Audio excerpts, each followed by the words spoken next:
Hello students, welcome to Satva Academy. So in this video I will be discussing about the concept acceptance. Okay, let's see the definition of the acceptance according to the Indian Contract Act. See here, Indian Contract Act section 2 subsections B contains the provision for the acceptance. Okay, see, when the person to whom proposal is made signifies his assent thereto, proposal is said to be accepted.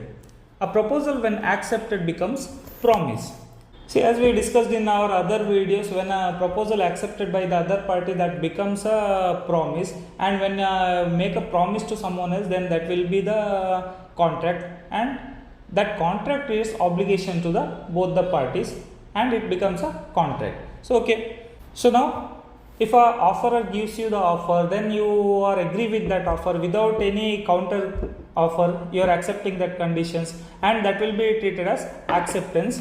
Let's see the conditions regarding the acceptance.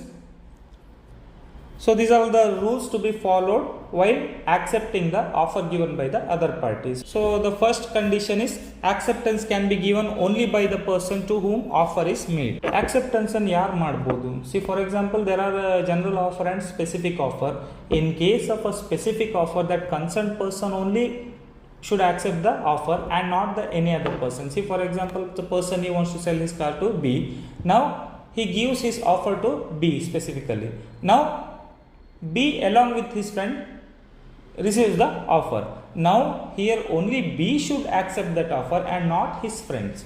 ಇಲ್ಲಿ ನೀವು offer ಕೊಡುವಾಗ other ಪಾರ್ಟಿಯ friends ಒಟ್ಟಿಗಿದ್ದಾರೆ, other ಪಾರ್ಟಿಯ ಫ್ರೆಂಡ್ಸ್ನಲ್ಲಿ ಯಾರೋ ಒಬ್ಬರು ಬಂದು ನಿಮ್ಮ ಹತ್ರ ಆ ಗೂಡ್ಸನ್ನು ಬೈ ಮಾಡ್ತಾರೆ ಅಂತ ಹೇಳಿದ್ರೆ that is not a acceptance, because in case of specific offer concern person only should accept the offer but not the any other person. This is the first condition to be fulfilled while accepting the offer. Second condition, acceptance must be absolute and unqualified. So when you give the offer here, in that case that acceptance must be absolute and unqualified. For example, if you give the offer to sell your car for 3 lakh rupees, then other party should accept for the same consideration. So your consideration nothing but the price paid to the seller. So ಇಲ್ಲಿ ಏನು 3 lakh ಅದು price fix ಮಾಡ್ಕೊಂಡಿದ್ದೀರಾ, 3 lakh rupees ನಾವು as it is accept ಮಾಡ್ತಾ ಇದ್ದಾನೆ ಅಂತಂದ್ರೆ ಮಾತ್ರ ಅದನ್ನು ನಾವು ಅಬ್ಸಲ್ಯೂಟ್ ಆಕ್ಸೆಪ್ಟೆನ್ಸ್ ಅಂತೇಳಿ ಕನ್ಸಿಡರ್ ಮಾಡ್ಬೋದು. ಅದರ ಬದಲಿಗೆ ಅವನು as a counter offer if he says that if you give your car for 2.5 lakh rupees, then I will buy the car. So that will be the unqualified offer because he is giving you the counter offer. So now that is not acceptance, that will be treated as counter offer. So ಇಲ್ಲಿ ನೀವು ಕೊಟ್ಟ ಆಫರಿಗೆ ಅವ್ರು ಏನಾದರೂ additional ಆಗಿ negotiate ಮಾಡ್ತಾ ಇದ್ದಾರೆ ಅಥವಾ ಬೇರೆ ಏನಾದರೂ ಟರ್ಮ್ಸ್ ಆ್ಯಂಡ್ ಕಂಡೀಷನ್ಸ್ ಆಗ್ತಾ ಇದ್ದಾರೆ ಅಂತಂದರೆ ಅದನ್ನು ನಾವು ಆಕ್ಸೆಪ್ಟೆನ್ಸ್ ಅಂತೇಳಿ ಟ್ರೀಟ್ ಮಾಡಲಿಕ್ಕೆ ಆಗೋದಿಲ್ಲ. Again we have to treat it as a counter offer made by the other party. Okay, third condition is the acceptance must be communicated. Now here mere silence is not the acceptance. When you get the offer from any other party, then you have to communicate it to the offerer that you have accepted the offer, or else it will not be an acceptance. If you remain silent and even if you want to accept that offer, here mere silence will not be treated as an acceptance. So that is another condition regarding the acceptance. Okay, next one, acceptance must be in the prescribed mode. See, for example, if you want to accept any offer, then you have to communicate that offer only through the prescribed mode. See, for example, when I am giving the offer, I will give you a condition that you have to communicate your acceptance only through the WhatsApp message. Now this is a condition by the offerer. When a offerer gives you the condition that you have to accept the offer through WhatsApp message, then you have to use that specific mode only. And if you accept it through the emails or else letter posted through postal department, so these are not the valid acceptance. ನಿಮಗೆ ಯಾರಾದರೂ offer ಕೊಡುವಾಗ ಒಂದು conditions ಹಾಕಿ ನಮಗೆ WhatsApp message ಅಥವಾ phone ಕಾಲಲ್ಲಿ ಅದನ್ನು convey ಮಾಡಿ message ಅಂತ ಕಂಡೀಷನ್ ಹಾಕಿದರೆ ನೀವು ಆ ಮೋಡನ್ನೇ ಚೂಸ್ ಮಾಡಬೇಕು, ಬಿಟ್ಟರೆ ಬೇರೆ ಮೋಡಲ್ಲಿ ನೀವೇನಾದರೂ ಅದನ್ನು ಆಕ್ಸೆಪ್ಟೆನ್ಸನ್ನು ಕನ್ವೆ ಮಾಡಿ ಟ್ರೈ ಮಾಡ್ತೀರ ಅಂತಂದರೆ so that is not the valid acceptance. You have to follow this condition. Next one, time factor of the acceptance. So ಎಲ್ಲ ಕೇಸ್ ಬಂದಾಗ ಸಹ ನಿಮಗೊಂದು ಆಫರನ್ನು ಆಕ್ಸೆಪ್ಟ್ ಮಾಡಲಿಕ್ಕೆ ಒಂದು ಟೈಮ್ ಅಂತ ಇರ್ತದಲ್ಲಿ, if there is a specific time given in the offer, then you have to accept your within that specific time. See, for example, I will give you offer to sell my phone. You have to accept within 2 days. So ಹೀಗೇನಾದರೂ 2 days ಇರ್ಬೋದು, 1 week ಇರ್ಬೋದು ಅಂತ ಟೈಮನ್ನು specifically mention ಮಾಡ್ತಾ ಇದ್ದಾರಲ್ಲಿ ಆಫರಲ್ಲಿ. So in that case the other party should accept the offer within that specified time. Okay, if there is no specified time, then what we have to do?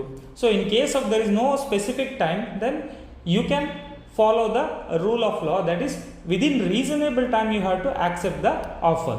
ಹಾಗಾದರೆ reasonable ಟೈಮನ್ನು ಹೇಗೆ consider ಮಾಡ್ತೀರಾ? So ಇಲ್ಲಿ reasonable time ಅಂತೇಳಿ ಬಂದಾಗ the availability of the consideration. So ಇಲ್ಲಿ ನಾನು mobile phone sale ಮಾಡಲಿಕ್ಕೆ ನಿಮಗೆ ಆಫರ್ ಕೊಟ್ಟಿದ್ದೇನೆ ಅಂತಂದರೆ, I want to sell my phone for ₹10,000.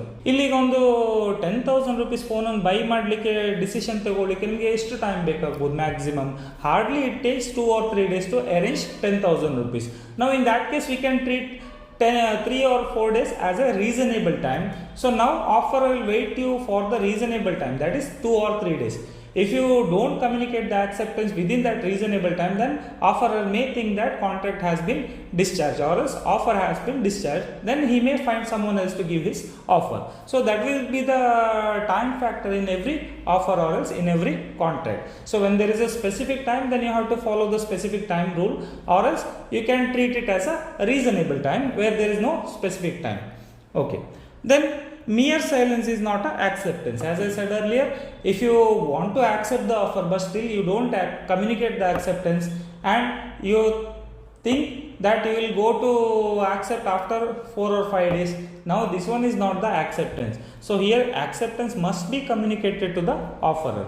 So offerer ಯಾರಿದ್ದಾನೆ ಅವನಿಗೆ ನೀವು ನಿಮ್ಮ ಆಕ್ಸೆಪ್ಟೆನ್ಸನ್ನು ಕಮ್ಯುನಿಕೇಟ್ ಮಾಡಲೇಬೇಕಲ್ಲ. ಇದು ಈಸ್ ದ ಕಂಪಲ್ಸರಿ ರೂಲ್. ನಿಮಗೆ ಆಕ್ಸೆಪ್ಟ್ ಮಾಡುವಂಥ ಒಂದು ಇಂಟೆನ್ಷನ್ ಉಂಟು, but if you don't express that intention, then that is not a acceptance. To accept the offer you have to communicate it to the offerer, that is your acceptance. You shouldn't be a silence in that case while accepting the offer. Okay, next one, acceptance by conduct or else implied acceptance. See, for example, you go to any metro cities where you can find some police in a railway station. So sometimes they straight away comes to you and they pick your luggage and they help you to carry it towards auto stand. ಈಗ ಇಲ್ಲಿ ಕೂಲಿ ಬಂದಿದ್ದಾನೆ, ನಿಮ್ಮ railway station ನಿಮ್ಮ ಲಗೇಜನ್ನು ತಗೊಂಡೋಗಿ ಸೀದಾ ತಗೊಂಡೋಗಿ without any permission he kept it in your nearby auto stand. So ಈಗ ನೀವೇನು ಮಾಡ್ತಾ ಇದ್ದೀರಿ? You are consuming his service. In that case, if you don't deny the service of that ಕೂಲಿ, then you have to specifically express that you don't want his service.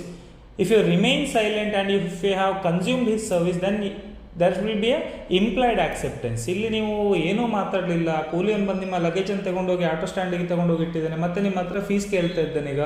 So in that case ನೀವೇನು ಅಲ್ಲಿ act ಮಾಡಿದ್ದೀರಾ? By conduct you have accepted, and that will be treated as implied acceptance because you consumed his service. Now you have to pay for that coolie. That is your duty. So these are all the conditions regarding the valid acceptance. So these are all about the acceptance concept. So if you like this video, please do subscribe our channel and share it with the needy students. Thank you, students.